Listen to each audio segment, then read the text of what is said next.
What's going on, everybody? Welcome back to the DFS OGs podcast, part 2 here, talking everything week 5 right here on RotoGrinders.com. I am Chris, Beermakers fan Prince, joined as always by my OGs, Derek Farnsworth, you know him as Notorious, David Kaplan, a.k.a. Head Chopper.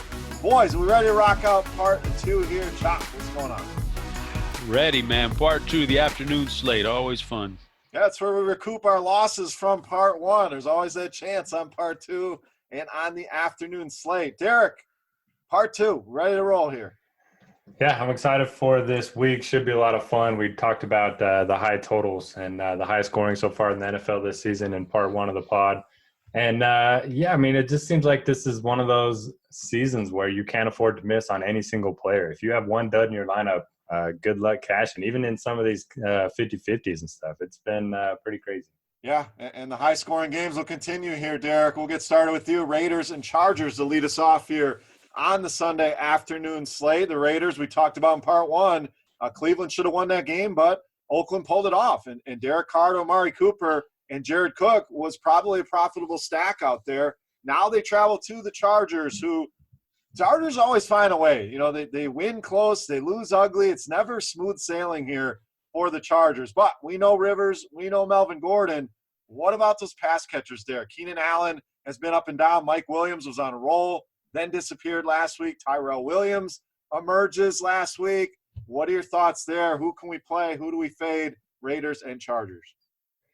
Yeah, so I'll start with the Chargers, and they just tilt me so hard. Every time I play them, they get out to a big lead. Every time I fade them, they end up getting down, and then it's like, well, I know Rivers is going to go off. All the running backs can get all these touches, just like last week. They got down, and then all of a sudden all their guys just had big games. But definitely a good spot for them. They should easily take care of business at home. The Raiders ranked 31st in DVA against the pass. As far as the running backs go, it's pretty much a 75-25 split for Melvin Gordon. While he hasn't seen a ton of touches this year, averaging 8.5 targets and 4.5 red zone opportunities per game, which is monstrous. And with such a high total, you got to like him. I like Rivers quite a bit. I'll still lean toward Keenan Allen and Mike Williams as my go-to wide receivers to target in this offense. But you could easily just play, Rivers and Gordon together, or, Rivers and Eckler and Allen, or, there's a number of ways that you can stack up this Chargers offense. As far as the Raiders go, yeah, I don't really want to target a bunch of them. Bad game script for Marshawn Lynch. We could see Casey Hayward shadow Amari Cooper. Not really sure this early in the week. But if that's the case, then maybe look at Jared Cook again. He's been awesome so far. And, yeah, he's probably the one guy I'd trust over on the Raiders. Yeah, kind of a shocking stat when I was looking through everything. The Chargers are dead last in the league against number 1 wide receivers, which I thought was crazy. So Cooper, I think, is still in play. But Choppy seems to be a guy when you think he's in play, he's not. When you put him on the bench or you don't play him, that's when he goes off. What are you doing here with Amari Cooper and then the rest of this game, Raiders and Chargers?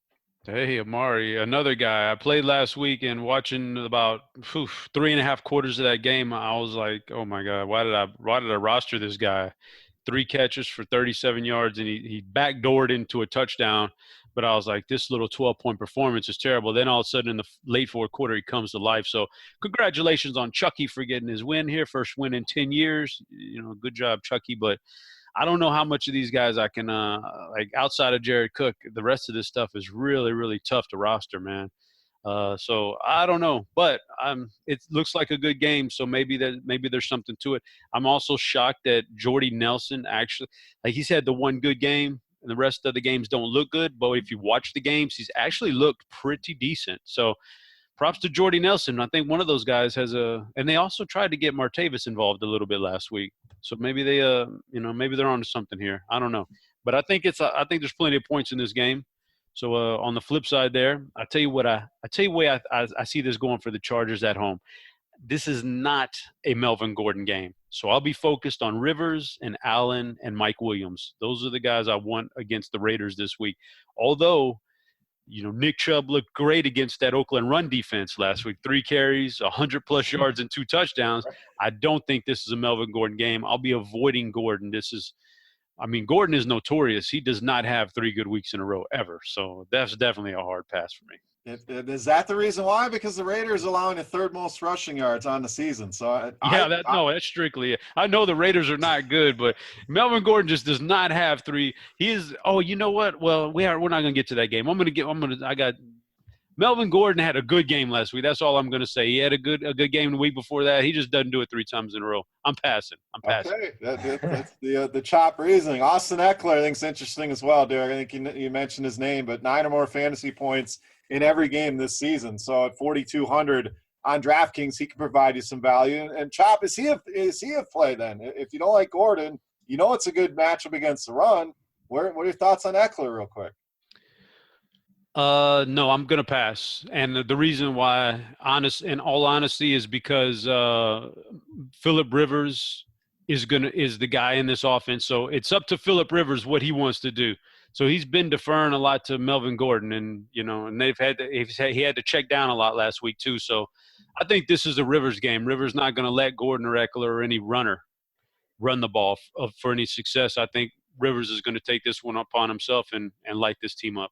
Yeah, I agree. I had a lot of Rivers last week. He was all right, but this is a good matchup. Baker Mayfield looked pretty good against them. And going into last week, 2nd to last in DVOA against the pass and 28th against the run. So Chargers should be able to do whatever they want here. One of my favorite teams to stack up on the weekend. All right, Chop, Arizona and San Francisco. The woes continue for Arizona, but we did see a little bit better usage for David Johnson. What we also saw is the price fall again, Chop, 6,300 in this matchup against the 49ers. And going to that side, your boy Beathard, he looked all right. Him and Kittle had a good connection. You going back to that well here against the Cardinals. Okay, so Arizona, I don't like Josh Rosen, so I won't be on that train. Won't be on the Fitzgerald train or Chad Williams, maybe Christian Kirk. I don't even know if he gets enough volume to do it for me. Let me look up those targets real quick from Rosen's first 5 targets. Yeah. That's fair. That's nothing to go overboard about. So I'm not into the pass. But if you're ever going to play David Johnson, this has got to be the week. I don't know what his ownership is just so upside down this year. I want to get into it more here in a couple games, but ownership is so awkward. I don't know where it's going to end up this year. He hasn't had good games, David Johnson, but the price tag is down now, so I don't know how that's going to end up. But if you're ever going to play him, this is the week with this salary, and this is a good enough matchup. So I guess I'll be all in on David Johnson here. And then on the flip side, I like Matt Breida. I think he's matchup proof. I think he's going to get more touches than Alfred Morris by quite a wide margin here. And he's the one guy I really trust. And Beathard does have a nice connection with Kittle. And Arizona is not scaring me on defense, so I think you could go to Kittle. But I like Breida the most. Not a big fan of the wide receivers here, and I don't think I want to roster Beathard.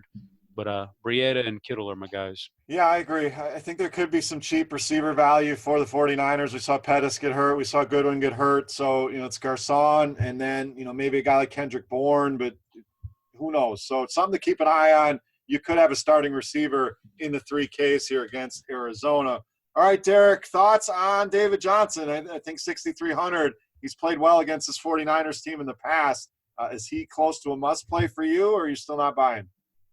I've been waiting and waiting and waiting. I think this is finally the week that I go all in on David Johnson. Season high 25 opportunities last week, which is just carries plus targets. Still wish he was getting more work in the passing game, but I like what they did with them. Hopefully, with Rosen under center, they just decide to give David Johnson, all the carries he can handle. So definitely like him. Love that price point of 6,300. For the Niners, I know Kittle had the big game, but his price is up to 5,400 on DraftKings. And that big game was largely inflated due to that 170-yard catch. And we know Beathard, he likes to check down. Last year, he broke the record for his check down rate. So I like Matt Breida as well. Played 38 of the 60 snaps last week and missed a couple due to his injury. So I do think he's going to be, slowly morphing into that workhorse back that we're looking for. I like that call quite a bit by Chop. All right, let's move on to one a little bit more fantasy goodness here, Derek. Vikings and Eagles, 2 teams obviously know, 2 of the better teams in the NFC, have both kind of looked up and down so far on the seasons, but lots of fantasy options here. Alshon Jeffrey back in the mix. What are your thoughts here, Vikings and Eagles? So the Eagles do have a very good defense, especially when they're playing at home. I know they didn't look great last week against Tennessee, but their DVOA looks good against the run and the pass. Vikings have the fourth lowest implied total of any team in the slate of all 30 teams in action, actually. So not really a ton of interest for me when it comes to the Vikings. Don't really want to play Dalvin Cook. Just hasn't looked great when dealing with that injury. Maybe look at Adam Thielen again, runs most of his routes in the slot. He's been awesome so far this season. So I don't mind Thielen, especially if you're playing the afternoon slate. And then on Philly, just not a lot to like here either. Wentz has looked decent, I guess. The running backs just continue to split work. Probably just Ertz for me. He's averaging 12 targets a game, 28% market share, which is the highest of any tight end in the NFL. And the Vikings, the one position they've struggled with has been tight end. So probably just going to be Ertz for me in this one. Vikings defense struggling, Chop. Without some of their better players, we thought it'd be a better defense, and it just hasn't. I disagree, Derek. I think this is a good spot for the Eagles at home. Chop, where do you land on this one, Vikings and Eagles?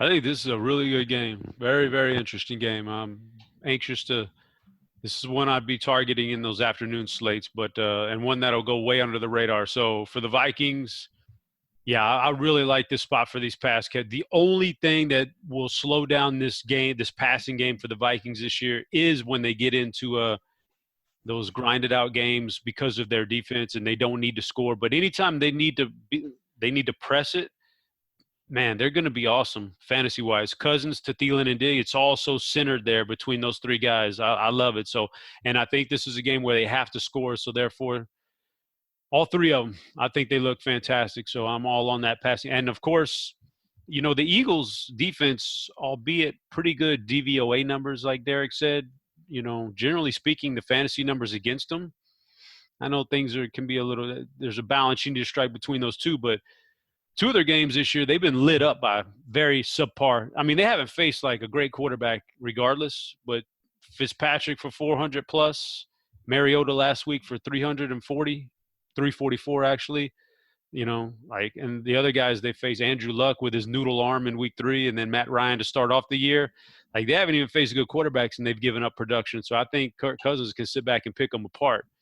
And of course, the only thing – because the secondary is so bad, the only thing you got to worry about is the pass rush. And, Kirk Cousins against the pass rush is very good. So, we're good there. On the flip side, the Eagles, I think they could get some things done here. You're right, the Vikings haven't looked good. And, the Rams have a lot of weapons, but it was really the play calling that opened that thing up on Thursday night for the Rams over the Vikings. So I think the Philly has a good enough coaching staff to see that and take advantage of it, make some good play calls. I think they could put up some points and really press Minnesota into scoring here. So I like Wentz. I think he's slowly getting his leg back under him. He's going to be fine. Aguilar is going to eventually, be better. And Jeffrey actually looked phenomenal for a first game back due to injury like that. So I think I think Wentz can light it up here. Yeah, I see another shootout here, and it's kind of shocking when you look at the fantasy numbers like you brought up, Chop. Both teams bottom 11 against the quarterback and bottom 8 in the entire league against the wide receiver position. So I think a very stackable game. I agree. Thielen, Diggs, Cousins is always a stack that you can look to. And in Philadelphia, it's just picking the right pass catchers. But we saw great games out of Ertz and Jeffrey. Aguilar got double-digit targets in that game. So I see a game stack here. No doubt, very intriguing game for me. All right, next game, Rams and Seahawks. Another one I think is interesting, but more so on the Rams side here, Chop. What do we do with the Seattle side? I think that's the tough question here. So I'm going to be completely out on Seattle in this game, and more or less out on Seattle until the perfect matchups come along. They're not really a good offense. Russell Wilson's running for his life back there, and the running game – not really that great. I don't know. Just Baldwin's limping around on one leg. So I could pass on the Seattle. I think this Rams defense is way too tough for Seattle. So, I mean, that offensive line is so bad. I can't imagine what Sue and Aaron Donald are going to do to these guys on that defensive line. Let me put you to the test here now. Have you seen the pricing? I'm assuming you saw the price tag on Russell Wilson. I'm looking at 5.1. But, I mean, it's what he deserves. I'll fight the David Johnson one. All right. 6.3 for David Johnson. It's not like it's not him, it's his opportunities, in that game. Like, that's what we're looking for. Over here, Russell has the ball in his hands every time so far this year. It's not the opportunity. It's just that offensive line is so bad. What can he do? So what is he going to do in this game against one of the best defenses in the NFL? Which, by the way, the Rams are shockingly good everywhere on defense, on offense, secondary, defensive line, everywhere. They're so good that they got to be the Super Bowl favorite right now. So I know he's a good cheap price on Wilson, but like Derek said earlier, man, the pricing on quarterbacks is really thin these days. It's really compacted. I don't think we need to worry about those really cheap guys anymore, because it used to be Brady and Rodgers and those guys up at $8K. That's not the case anymore. Everybody's in the same range. So I don't think I need to take a chance on a guy who just can't get going because of the offensive line and no receivers. So I'm going to pass on those low salaries, and then on the flip side, the Rams are always going to be solid. This after last week and watching Cooks get off, Woods and Kupp all get off, I think maybe Gurley comes back this week. High price tag, but I think he's your number one scorer on the Rams. Yeah, I think a lot of people are going to look at the passing game. Just that was the Island game. Everybody saw it, so I think that's a good call there. But things I never thought I'd say in 2018. CJ Beathard is only $200 cheaper than Russell Wilson. I mean, he's cheaper than Derek Carr, Ryan Tannehill, Baker Mayfield, Joe Flacco, Dak Prescott, Case Keenum. Derek, where do you land on this? Because I agree that the quarterback pricing is tightened up. You don't have to go to these guys. I just see a scenario. They're playing from behind all day. It's going to put everything on his plate. 5,100. Are you buying or are you not buying? When I first saw the price, I was interested, and then the more I look at it, the more I'm going to be avoiding him. Just, like Chop said, no offensive line. He's not been running nearly as much this season. In the 2 games against the Rams last year, he threw for 198 yards and a touchdown and 142 yards and a touchdown. So this defense has bottled him up in the past. His wide receivers just don't look great. I don't mind taking a shot on Baldwin. Did play 76% of the snaps. Pretty good price point for him. He'll be able to avoid Marcus Peters since he runs most of his routes in the slot. But just not really buying anyone against the Rams, at least not anyone on Seattle. And on the Rams, you can just pick your poison here. You can target Goff with any of his pass catchers. You can target Gurley. It just matters on what you want to do. I know Seattle's a tough place to play historically, but this isn't the same defense that we've seen in the past. No, I mean, we got a 51-point total here. The Rams, 7.5-point favorites here going into Seattle. So I think it's all systems go on the Rams for sure.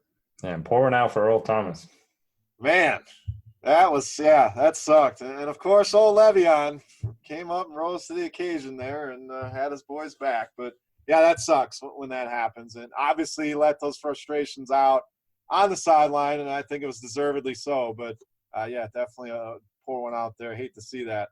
All right, let's move on to Sunday Night Football, Derek. We got Dallas and Houston. So, Chop, we'll get to you here in a minute, the Battle of Texas. But, Derek, we saw Houston go into Indy and get it done. Dallas, it's been up and down, but got the home win against the Lions. How does this one break out? You got an injured Will Fuller. You have the arrival of Kiki Cutie. Are you going back to that well at 4,200? All right, so trivia time. Which Cowboys player has the most targets and the most pass routes run this season? I am going to say Ezekiel Elliott. Got it. Tried to trick you on that one. Not only is he a workhorse running back, but he's also leading the team, in targets and pass routes run. Coming off of that big game, I know he's been, nursing some injuries, but if you're playing this 2-game slate, I do like Zeke quite a bit. Really the only interesting play for me on the Cowboys. A lot to like on Houston. I know Dallas is just going to try to, milk the clock and take the air out of the football, but you got to like Deshaun Watson with his pass catchers. You mentioned Kiki Cutie. 11 of 15 targets caught last week for 109 yards, and then you also got Hopkins and Fuller. I love the spot for them. No more Lamar Miller for me. That was my final straw last week. He's done for me, but love the passing game here. Finally, Chop. It took us 4 weeks. We'll call this 5 weeks to get our boy off of Lamar Miller. We finally got it done. So a little pat on the back for us. But, Chop, Battle of Texas here. What do you think? Texans and Cowboys. So I referenced some ownership numbers earlier. Like I was just shocked this past weekend when you open up and I saw Ezekiel Elliott on DraftKings at 30+% owned. Like, just shocked. I know he had a good game. He was on my list for sure, one of the guys I wanted. But out of all the running backs out there, and there was a bunch of them that you could play on DraftKings, he was 30+%, just crazy, the ownership. And then the chalk hit. The chalk hit so hard, man. It's just, you got to rethink these things this year. This is a special year here. It's different. We're going to have to rethink our ownership and the way we go about building lineups, man. We may just have to eat some chalk here. So Elliott deserves, all the props here in the Cowboys offense because he is a one-man show. There's no pass receiving here. So, yeah, I guess you could fire him up. He's a one-man show. But that's about all I can do for Dallas. On the Houston side, like Derek said, there's no running game here. I'll pass on Lamar Miller and Alfred Blue. It's all about the pass catchers. I think my absolute no breaking news here, but my instinct is that Will Fuller sits this game out. He couldn't play in the second half last week. It's a soft tissue injury. So I think they get him some rest here, which is going to make QT even better. But let's fast forward here a couple of weeks when all these guys are healthy, man. Deshaun Watson's going to have a hell of an arsenal to throw to. It's going to be pretty good stuff. But, yeah, all pass catchers here, Hopkins, QT, Watson. Yeah, definitely. It's a stackable team. You know the distribution of targets and you know where they're going. So with Fuller in there or not, those are the three guys. If not, then it's real easy. It's the two pass catchers and Watson, and get creative somewhere else. All right, let's wrap up the analysis here. You're listening to the DFS OGs podcast right here on RotoGrinders. Chop Monday Night Football, Washington and New Orleans. You have the return of Mark Ingram. And does that change anything here? Alvin Kamara, we're still paying a big price tag. We saw these two play very well together last season. Does anything change in your mind for Alvin Kamara here on Monday Night Football? Everything changes. Absolutely. Everything changes. And, it's a game I wish it was on the main slate so I could take advantage of maybe more 35% Alvin Kamara because I don't think he needs – I don't think that's where he's a fade for me. Yeah, his efficiency is not as good, and that's going to happen with more volume. But it's been the volume that's gotten him through this year, and I just think it's not going to quite be there quite as much with Ingram back, and especially if somehow New Orleans jumps out to that lead and they can pull and put Ingram in there to nurse the clock, which he's the clock nurser. So everything at 9.6K, everything has to break perfectly for Kamara to pay off that. And I'm looking at the salaries for overall. I don't know what the showdown slate salaries are, but 9.6 for the all games slate on DraftKings. So it's just too big of a price tag, man, for things to have to break perfect for you. So, yeah, I think everything changes there. I think you could play Ingram. He's going to step right on into that clock-killing role.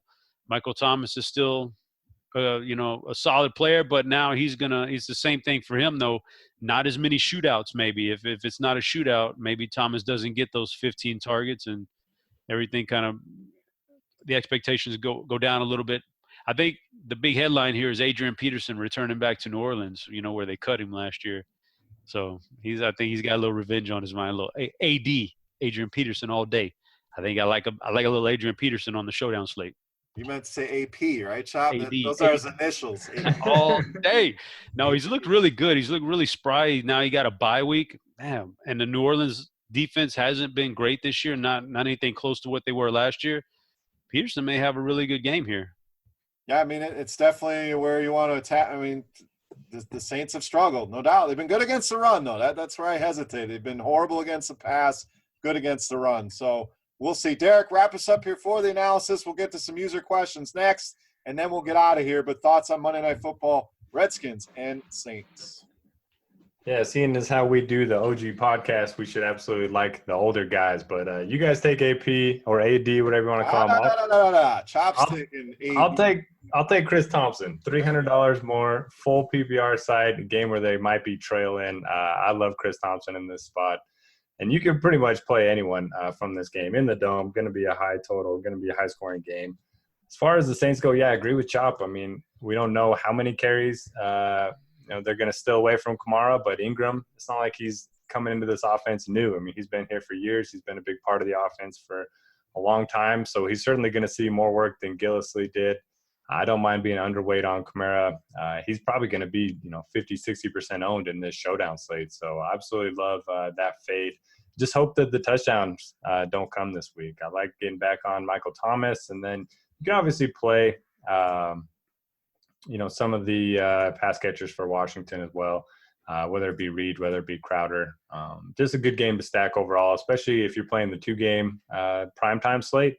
Not a lot of intrigue in the Dallas-Houston game outside of the Houston pass catchers, so this could be a good game to stack up in that 2-game slate.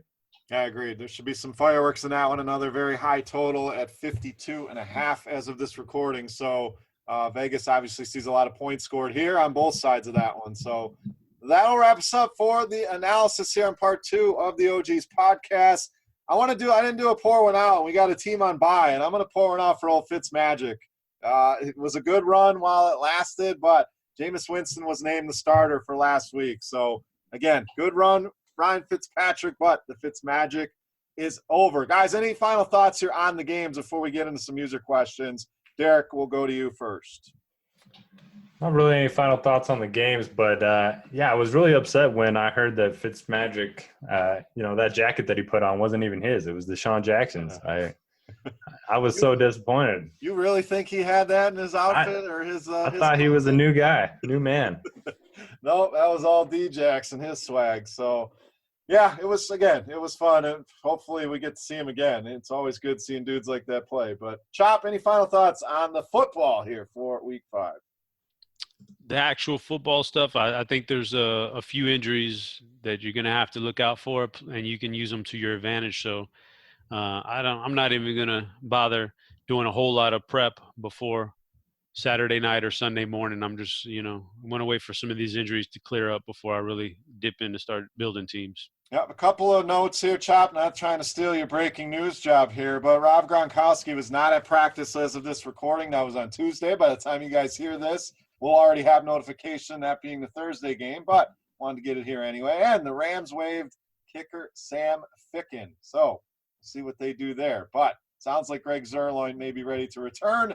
Doesn't matter for us here in Daily. We don't have to worry about kickers, but wanted to get the note in there. Anyway, all right, to the user questions. And I want to take a second and, again, challenge our users. And part of this is my fault, that I don't get the tweet out soon enough. But if you have a question, you can send it to any of the three of us at any point on RotoGrinders. But the questions kind of lackluster here. Not going to lie. We're going to answer them. We're going to go through them. But I want to get some more interesting and fun questions in here next week. But let's get to the ones we have here for this week. Chop, we'll start with you. What is your Sunday superstition while you set lineups and sweat the games? Superstition. I don't think I have necessarily a superstition, but I guess the one thing I do or I won't do, I will never look at my currently winnings or even look at the app or the website where it shows me where it has a dollar amount attached to what you're winning right now on DraftKings or FanDuel. I think that's just the worst, man, because obviously things are always going to change every minute. So I always try to pull up the desktop version of one of the sites, and I just pull up the standings so that I'm just seeing where I'm at and what my team looks like.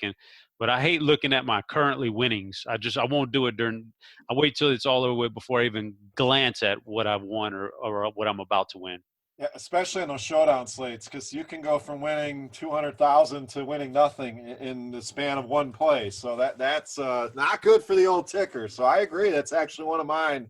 I tend to do better when I don't look at – obviously I'm watching it. I'm following my players and following the scores, but I do better when I don't look at my scores on FanDuel or DraftKings. So I just leave that alone and check it at the end of the day. So we're kind of on the same page there. Derek, any Sunday superstitions for you?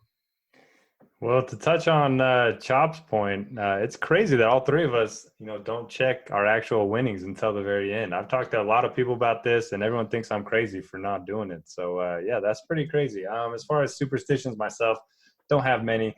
Although my best NFL season, I did listen to Aloe Black, the "I'm the Man" song. You guys remember that one? I used to listen to that. You jamming out every morning while making my lineups. I just had that on repeat up until lineup lock. So maybe I'll have to bring that one back. All right, let's go to the next question from Levy, and it's a grocery store question. So I don't know if either of you guys hit the grocery store. Derek, I could see you stopping it and grabbing a couple items. So 10 item register. Is it 10 individual items, or can you have 5 of one item and 9 other items because they're technically still only 10 items? Like, I go to the grocery store, but my trips are very small, so I am a frequent visitor of the 10 item or less line. There's nothing worse than somebody that pulls up with the full cart. If you have more than 10 items, get out of here. Just come on, man. I agree. I don't care if it's all the same items, because that's what I do. If I do have to stop, it's quick. We need milk. We need bread. I'll run in, and it's always that lane. And there's always some jackass with 38 items, and they're all the same thing. It's still 38 items. Stick to the 10. Chop, any grocery store trips for you, and what are your thoughts here on the 10-item lane? Bro, 10 means 10. Don't come at me with no 20 items, because when I'm in line behind you, you don't – I'm like when I'm in line behind somebody like that, and they know they've messed up because they can feel me searing down their neck with my eyes. I'm just waiting for them to look at me so I can make eye contact with them, so they know they made a mistake. Like a bad dog, a bad boy. You made a mistake. Don't come at me with no 20 items. I don't care if you got 20 little shaving creams, just all the same. Here, just 20 shaving, 20 whatever. I don't care if it's the same item. You got 20 items, go to the other line, man, please. And the best is the person at the register gives them the same damn look that you're giving them, because they know they're breaking the rules. So, all right, Chop, we got a question specifically for you. I mean, this guy maybe should change his name from the Benny Snell fan club to the Chop fan club. He wants to know, how does he not get catfished on Tinder? Chop, do you know anything? How the hell would he? How would I know that? I've never downloaded the Tinder app. I don't know, man. First of all, if you're asking, I don't have any experience in it, but I would imagine use some damn common sense, man. More than likely, you're not. If there's a little photo there of a supermodel, she's probably not really that into you. Okay, she's probably not really the real girl there. You can't. First of all, be very, very cognizant of everything on the internet. Nothing is real. Nobody is real out there. All the pictures you see, the avatars and everything. None of that stuff. Nobody's real, man. Please don't fall for that stuff. This is 2018. We're better than this, guys. And if you're dating someone, whether it's a guy or a girl, and you don't see this person for a year or 2 years, like, how the hell is that a relationship? You cannot have a relationship over the internet. I don't care what anybody tells you. So if you don't see the person, they don't exist. That's how you don't get catfished. Derek, any thoughts here? It's 3 married dudes. So all I know is about Tinder is you swipe right or left, but that's it. So any thoughts here on this question? Yeah, not really. The last time I was single, the only real social media dating site was MySpace. So that was quite a while ago. But actually, I watched a movie on Netflix. It wasn't a very good movie, but she catfished a dude, and then they ended up happily ever after. So maybe it's possible. There you go. You've been playing Lamar Miller since the days of MySpace. So glad we broke that habit for you. All right, let's get to the fabulous Mrs. Noto with another 4-pack of questions here. So we'll wrap it up with this. But Derek, your wife, so we'll start with you. Who is the most entertaining person to follow on Twitter in the DFS community? I would probably say the guys that like to stir up some controversy. So like Draft Cheat's a good follow. Saul Goodman, Baseball's DFS. Those are 3 of my favorites, just because I'm one of those guys that likes to sit back and just read everyone else go at it. Yeah, I'm kind of in that same boat, but there's definitely some good trolls out there. I agree with Draft Cheat. I missed the days of the old DP. DP was phenomenal on Twitter. His game's kind of falling off here. So, DP, if you're out there listening, let's get you back on the old Twitter machine in rare form. Chop, any thoughts here? Most entertaining person to follow? Chop, you're pretty good on Twitter. I'll give you that. But anyone else that you love to read on Twitter? Yeah, there's some good guys out there to follow that make it. See, the key is you need to have some entertainment, and then every once in a while you sprinkle in some serious stuff, and there's a balance there. But a lot of guys I have to eliminate because there's some good Twitter guys out there. But I can't see that. I can't do the screenshots every night. I can't look at that. I could care less, about your followers' screenshot. I don't want that. So I'm going to eliminate those guys, and I'm going to narrow it down all the way down to Draft Cheat right now. Like, there's a lot of good contenders out there. Tommy G's good. There's some good, but he'll pop down them damn screenshots every night, and I don't want to see all that stuff. So at least Draft Cheat just screenshots about 2 or 3 times a year. Other than that, I love it when he puts his somebody else's avatar on his name, changes his name, and then you got to do like a triple take. What? Oh, that was just draft cheat. I can't. You almost got me there, man. Like that's a good follow, right? So I give it to draft cheat. Yeah, he's good for sure. And I really hope. I know we talked about this before, but this boxing match has got to happen. I mean that's going to be 100%. No way. You don't think it's going to go down? No way. I mean, I give. Siege is another entertaining follow for a different type of reason, but like this is all just him working up a little publicity for his new site, and hey, more power to him, man. That's what this is all. That's what social media is all about. But no way he goes through with that. Now, Chop, I got to ask you because you almost got into a little death match yourself. I saw a little challenge thrown out to a fellow RG contributor, Britt Devine, about one of you guys leaving Twitter. Any traction on that challenge? Oh, no, he's scared. I knew he was going to get scared. That's why I threw it out there in the first place. I knew he wasn't going to go for that, but I was just giving – he posted something about a tournament. I was just giving him a hard time. I knew he wasn't going to – I knew he didn't want to have put those stakes on it. So, yeah, he's still living off of that one big week one win. He'll live off of that week one win for about 3 or 4 more years. So give it to him. All right, let's move on to number 2. If you're on death row, Chop, what's your last meal? Good question, because there's a lot of good stuff out there. But I would think, considering I'm on death row and I don't have to worry about my weight anymore, my figure and all that stuff is a moot point, I'm going to get some decadent stuff. So I think I'm going to go with I like all kinds of food, but I'm going to go with some ribs that are just slathered in barbecue sauce, all the fixings on the side, all the nice fatty fixings, and then finish that meal off with like a dessert. Maybe I like all kinds of dessert. I'll go apple pie and ice cream, warm apple pie with some ice cream on top. All right, there you go. Ribs with some apple pie. Derek, death row, what's your last meal? All right, I'm getting some Hattie B's, some chicken tenders, and then I'm getting some waffles. Eating those together. That's my last meal. I am still pissed that I missed Hattie B's on our last trip to Nashville. It's definitely on my list. But as far as my last meal, I'm going to get a little sentimental here. We had it's called fried tacos. So you make tacos.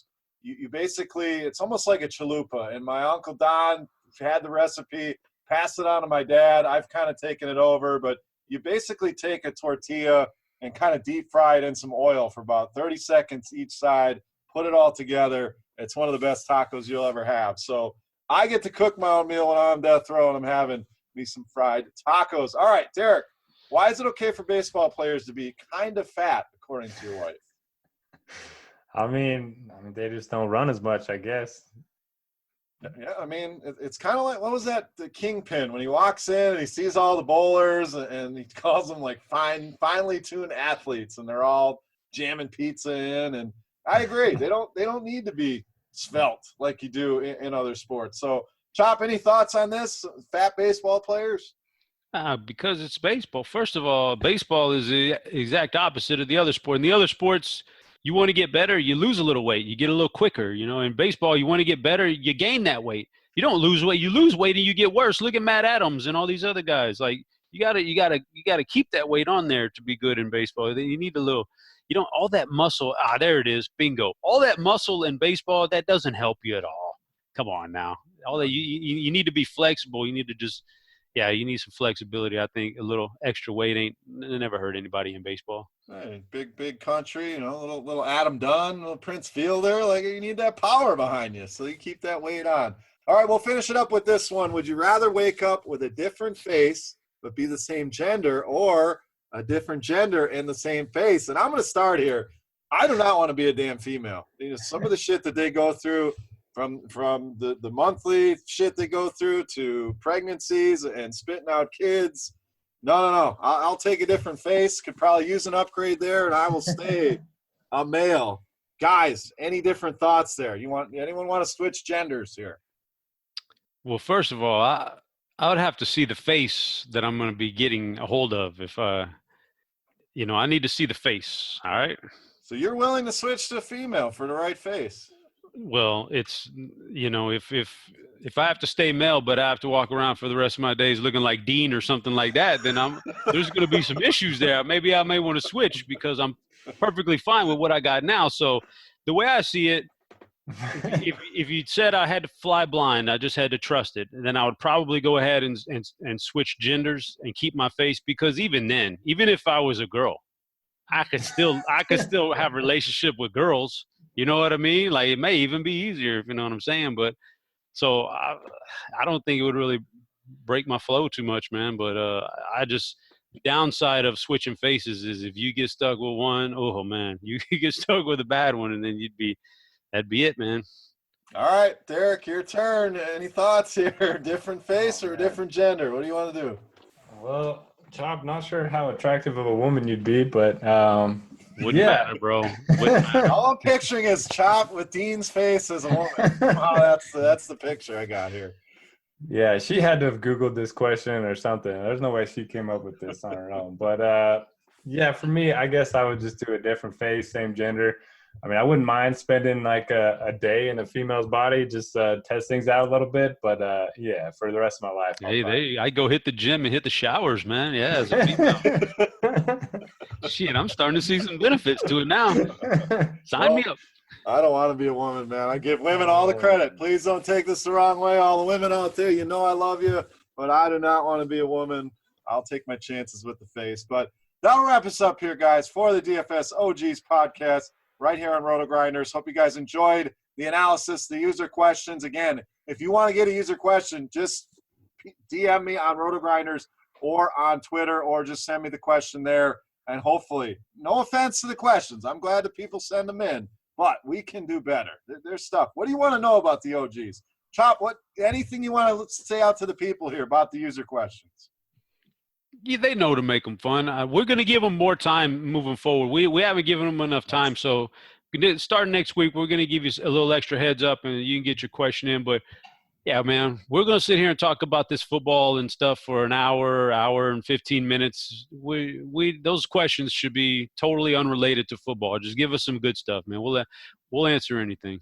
Absolutely. Now, Derek, any final thoughts here for part 2 of the OGs podcast? Yeah, the more random the questions, the better they're probably going to be, the more entertaining they'll be to listen to. As far as NFL goes, don't sacrifice any of your lineup spots. Make sure you feel good about your whole team, because you need to hit on every single one of those positions in order to do well in this new NFL. All right, and the correlation's so important when you're building those lineups. If you're just randomly putting guys in there, that's generally not the way to do it. Your lineup has to make sense. So you ask yourself, after you build it, does this lineup make sense? Are they correlated? That'll be my advice here for week 5. Any other final thoughts, guys? Anything you want to get off your chest before we sign off here? We good. We're good. All right. Well, thank you, everybody, for listening to the DFS OGs podcast. I am Chris, Beermakers fan Prince, as always, joined by Chop, by Derek. Good luck this week, and we'll see you right back here for week 6. We'll see you.